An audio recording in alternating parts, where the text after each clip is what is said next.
সবাইকে নমস্কার। আশা করি সবাই ভালো আছো। আজকে এই ভিডিওতে আলোচনা করব এলিমেন্টারি আইডিয়া অফ হিস্ট্রি, যেটা জেআরবিটির জন্য খুব বেশি গুরুত্বপূর্ণ এবং অন্যান্য পরীক্ষার জন্য গুরুত্বপূর্ণ। Welcome to my channel history IQ. আমি আগের ভিডিওতে 50টি কোয়েশ্চেন নিয়ে আলোচনা করেছি। এই ভিডিওতে 50টি কোয়েশ্চেন নিয়ে আলোচনা করব। এইভাবে পুরো সিলেবাস জুড়ে যে elementary idea of history, Indian history, সেগুলি নিয়ে আলোচনা করব। তাহলে এখানে সাবজেক্ট হচ্ছে পাল বংশ, সেন বংশ এবং রাজপুত যুগ। প্রথম প্রশ্ন, পাল বংশের প্রতিষ্ঠাতা কে ছিলেন? সঠিক উত্তর হচ্ছে গোপাল। দ্বিতীয় প্রশ্ন, ধর্মপাল কোন বিশ্ববিদ্যালয় প্রতিষ্ঠা করেছিলেন? বিক্রমশিলা বিশ্ববিদ্যালয় প্রতিষ্ঠা করেছিলেন। ধর্মপাল বিক্রমশিলা বিশ্ববিদ্যালয় প্রতিষ্ঠা করেছিলেন। তারপর আসছি নেক্সট কোয়েশ্চনে, পাল রাজারা কোন ধর্মের পৃষ্ঠপোষক ছিলেন? বৌদ্ধ ধর্মের পৃষ্ঠপোষক ছিলেন। নেক্সট কোয়েশ্চন, পাল শাসনকালকে কি বলা হয়? পূর্ব ভারতের স্বর্ণযুগ বলা হয়, যেখানে প্রাচীন ভারতের স্বর্ণযুগ বলা হতো গুপ্ত শাসন ব্যবস্থাকে। নেক্সট কোয়েশ্চন, সেন বংশের প্রতিষ্ঠাতা কে ছিলেন? সেন বংশের প্রতিষ্ঠাতা ছিলেন হেমন্ত সেন। তারপরে আসছি নেক্সট কোয়েশ্চন, বল্লাল সেন কোন গ্রন্থ রচনা করেন বা কোন গ্রন্থগুলি রচনা করেন? দান সাগর, এটা হবে অদ্ভুত সাগর, এটা অর্ধব হয়ে গেছে, ঠিক করে নেবে, দান সাগর ও অদ্ভুত সাগর। তারপর নেক্সট কোয়েশ্চনে আসছি, লক্ষণ সেন কোন কবিকে পৃষ্ঠপোষকতা দেন বা কোন কবির পৃষ্ঠপোষকতা করেছিলেন? জয়দেব, তার বিখ্যাত গ্রন্থ ছিল গীতগোবিন্দ।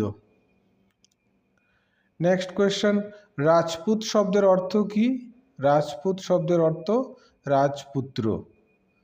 তারপরে রাজপুত শাসনের সময় কোন ধর্মের প্রাধান্য ছিল? হিন্দু ধর্মের প্রাধান্য ছিল।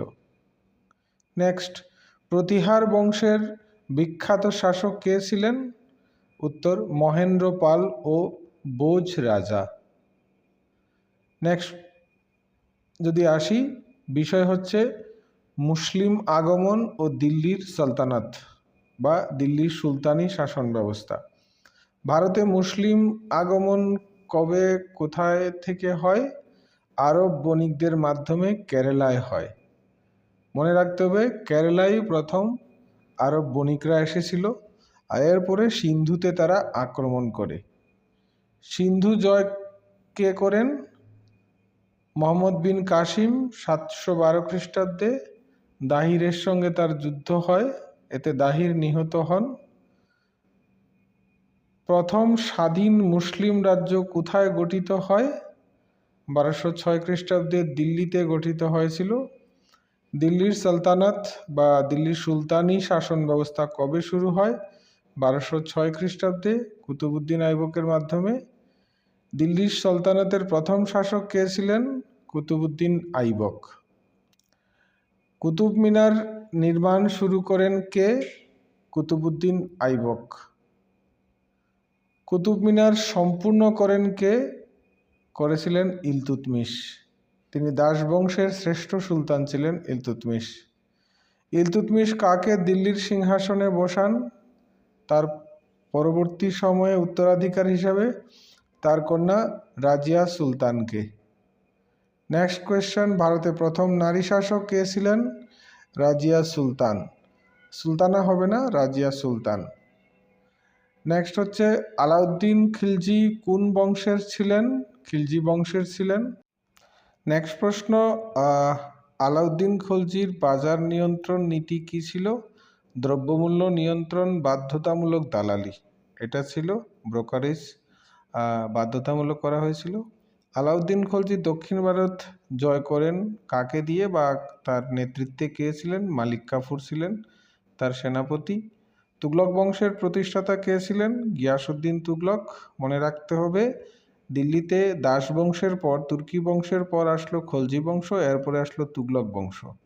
মোহাম্মদ বিন তুগলক কি পরিবর্তন করেন?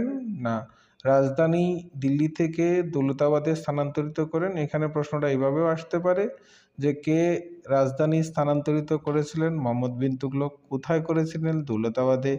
আবার এমনও কোয়েশ্চেন আসতে পারে যে দিল্লি থেকে কোথায় স্থানান্তরিত করেছিলেন? দৌলতাবাদে। দৌলতাবাদের বর্তমান নাম কি? দেবগিরি। এই ধরনের কোয়েশ্চেন আসতে পারে। দিল্লির সালতানাতের শেষ রাজবংশ কোনটা ছিল? লোদি বংশ। ইব্রাহিম লোদিকে কে পরাজিত করেন? বাবর পানিপথের প্রথম যুদ্ধে 1526 খ্রিস্টাব্দে। এবার আসছি মুঘল সাম্রাজ্য। মুঘল সাম্রাজ্যের প্রতিষ্ঠাতা কে ছিলেন? বাবর ছিলেন মুঘল সাম্রাজ্যের প্রতিষ্ঠাতা। প্রথম পানিপথের যুদ্ধ কবে হয়েছিল? 1526 খ্রিস্টাব্দে প্রথম পানিপথের যুদ্ধে বাবর দিল্লির শেষ সুলতান ইব্রাহিম লোদিকে পরাজিত করে ভারতবর্ষে মুঘল সাম্রাজ্যের প্রতিষ্ঠা করেন। হুমায়ুনের মৃত্যু কোথায় হয়? দিল্লির দিনপানা লাইব্রেরির সিঁড়ি থেকে পড়ে তার মৃত্যু হয়। আকবর কবে সিংহাসনে বসেন? 1556 খ্রিস্টাব্দে, অর্থাৎ দ্বিতীয় পানিপথের যুদ্ধের পর। এখানে মুঘলদের যদি বংশ আমি বলি তাহলে প্রথমে বাবর, তারপরে হুমায়ুন, তারপরে আকবর, তারপরে জাহাঙ্গীর, তারপরে শাহজাহান, তারপরে অরঙ্গজেব। 1707 খ্রিস্টাব্দে ঔরঙ্গজেবের মৃত্যুর পর সার্বভৌম মুঘল সাম্রাজ্যের পতন ঘটে। দ্বিতীয় পানিপথের যুদ্ধ কাদের মধ্যে হয়? আকবর এবং হিমুর মধ্যে 1556 খ্রিস্টাব্দে। আকবর কোন ধর্মীয় নীতি গ্রহণ করেন? সুলহি কুল বা সুলহি ইলাহি, যাকে বলা হয় দ্বীন-ই ইলাহি। আকবরের সভাসদ কে ছিলেন? নবরত্ন, যেমন বীরবল, টুডরমল, তানসেন আকবরের নবরত্নের মধ্যে ছিলেন। মুঘল সাম্রাজ্যের রাজস্ব ব্যবস্থা চালু কে করেছিলেন? টুডরমল করেছিলেন। জাহাঙ্গীরের স্ত্রীর নাম কি ছিল? নূরজাহান। নূরজাহান কথার অর্থ জগতের আলো। শাহজাহান কিসে বিখ্যাত ছিলেন? তাজমহল নির্মাণের জন্য তিনি বিখ্যাত ছিলেন। তাজমহল কোথায় অবস্থিত? আগ্রায় অবস্থিত। ঔরঙ্গজেব কোন ধর্মনীতি গ্রহণ করেছিলেন? কট্টর সুন্নি মতবাদ তিনি গ্রহণ করেছিলেন। ঔরঙ্গজেব কাকে বন্দী করেন? নিজের পিতা শাহজাহানকে বন্দী করেন এবং তার ভাইদের হত্যা করে তিনি সিংহাসনে বসেন। ঔরঙ্গজেবের মৃত্যু কবে হয়? 1707 খ্রিস্টাব্দে ঔরঙ্গজেবের মৃত্যু হয়। তারপরের প্রশ্নতে আসছি। টপিকটা হচ্ছে মারাঠা ও শিখ। শিবাজি কে ছিলেন? মারাঠা শাসনের প্রতিষ্ঠাতা ছিলেন শিবাজি। শিবাজির গোপন সংগঠন কি ছিল? মহারাষ্ট্র ধর্ম। তারপর হচ্ছে শিবাজি কোথায় অভিষিক্ত হন? রায়গড় দুর্গে তিনি অভিষিক্ত হয়েছিলেন। শিবাজির প্রশাসনিক ব্যবস্থা কি নামে পরিচিত ছিল? অষ্টপ্রধান নামে পরিচিত ছিল শিবাজির শাসন বা প্রশাসনিক ব্যবস্থা। শিখ ধর্মের প্রতিষ্ঠাতা কে ছিলেন? গুরু নানক। শিখদের দশম গুরু কে ছিলেন? গুরু গোবিন্দ সিংহ। খালসা পন্থ প্রতিষ্ঠা কে করেছিলেন? গুরু গোবিন্দ সিংহ। মারাঠা সাম্রাজ্যের পতন কবে হয়? পানিপথের তৃতীয় যুদ্ধের পর। পানিপথে 3টা যুদ্ধ হয়েছিল, সবগুলি ঐতিহাসিক যুদ্ধ। একটা 1526, যেটা বাবর আর ইব্রাহিম লোদির মধ্যে হয়েছিল, ইব্রাহিম লোদি পরাজিত হন। আরেকটা 1556, যেটা আকবর আর হিমুর মধ্যে হয়েছিল।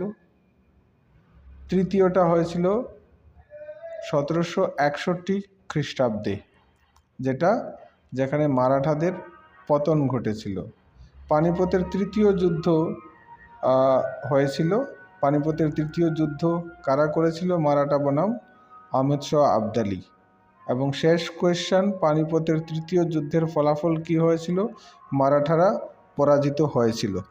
আমি এইভাবে করে সবগুলি প্রশ্ন, ইতিহাসের প্রশ্নের তো শেষ নেই, কিন্তু যেখানে এলিমেন্টারি আইডিয়া বলেছে সেই এলিমেন্টারি আইডিয়ার উপরে বেস করে, যেটা জেআরবিটির জন্য গুরুত্বপূর্ণ, আর এইভাবে কিছু প্রশ্ন করে দেব যাতে পরীক্ষার্থীরা উপকৃত হয়। একটা করে প্রশ্ন আলোচনা করব। সবাই ভালো থাকবে, মনোযোগ দিয়ে পড়াশোনা করলে অবশ্যই সাফল্য পাবে। জয় হিন্দ, বন্দে মাতরম, নমস্কার।